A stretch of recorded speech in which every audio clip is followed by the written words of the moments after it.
1 cup அவல் எடுத்துக்கலாம். இதை நல்லா கழுவி எடுத்துகிட்டு வந்துடலாம். பாருங்கள், நல்லா கழுவி எடுத்துகிட்டு வந்தாச்சு.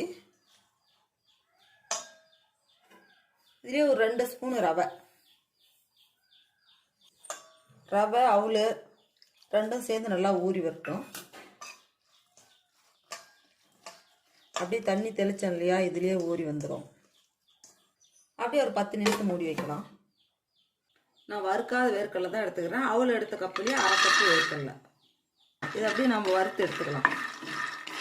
பாருங்கள், நல்லா வறுபட்டு போச்சு. இப்போ இதை எடுத்துடலாம். பாருங்கள், இந்த வேர்க்கடலையை கொரகொரன்னு அரைச்சி எடுத்துகிட்டு வந்துடலாம். பாருங்கள், இந்த அளவு கொரகொரப்பாக இருந்தாலே போதும். நம்ம நைஸெல்லாம் தேவையில்லை. இப்போ கொஞ்சம் எண்ணெய் விட்டுக்கலாம்.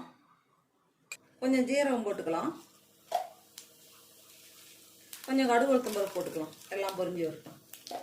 பொடியாக நறுக்குன்னா ஒரு வெங்காயம்,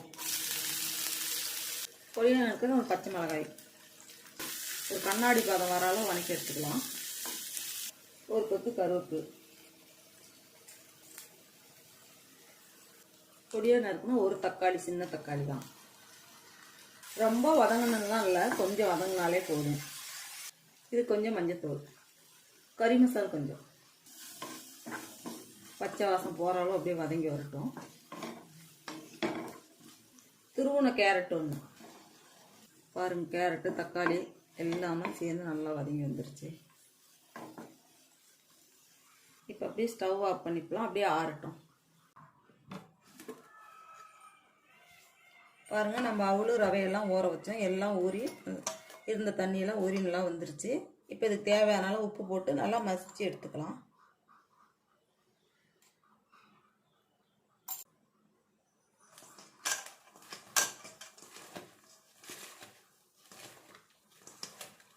பாருங்கள், கையிலே நல்லா அழுத்தம் கொடுத்து நல்லா மசிச்சு எடுத்தோம்னா நல்லா மசிஞ்சு வந்துடும்.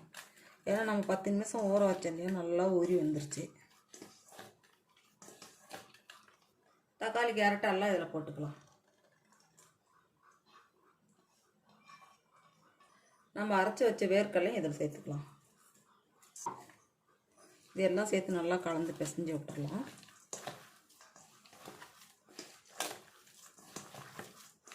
கொஞ்சம் அப்படியே தண்ணி தெளிச்சிக்கலாம்.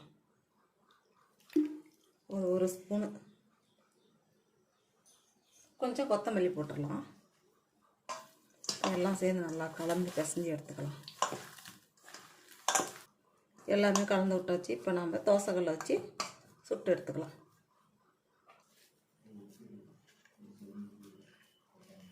பாருங்கள், இத்தத்து பெருசாக பிடிச்சி நம்ம இதில் இலையில வச்சு தட்டி எடுத்துக்கலாம். தோசைக்கல் மேலே வச்சு தட்டி விடலாம். இப்படி இலையில வச்சு நல்லா தட்டி தோசை மாதிரி போட்டு எடுத்துக்கலாம். இப்போ தோசைக்கல்லில் போட்டுடலாம்.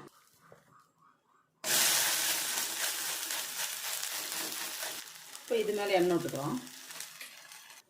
இப்போ திருப்பி போட்டுடலாம். நம்ம அரைச்சி போட்ட வேர்க்கடலை எல்லாம் சேர்ந்து நல்லா இருக்குது பாருங்கள். இது சாப்பிட்றதுக்கு நல்லா டேஸ்ட்டாக இருக்கும். சாப்பிடும்போதே வாயில் கடிப்படும் போது அவ்வளோ சூப்பராக இருக்கும். நம்ம எடுத்துகிட்டு மீதி இருக்கிறதையும் ஊற்றி எடுத்துக்கலாம். 1 கப்பு அவல் 1/2 கப்பு வேர்க்கடலை இருந்தால் போதும். காலையில் டக்குன்னு டிஃபன் செஞ்சு முடிச்சிடலாம். இது போல் ஒரு முறை செஞ்சு பாருங்கள்.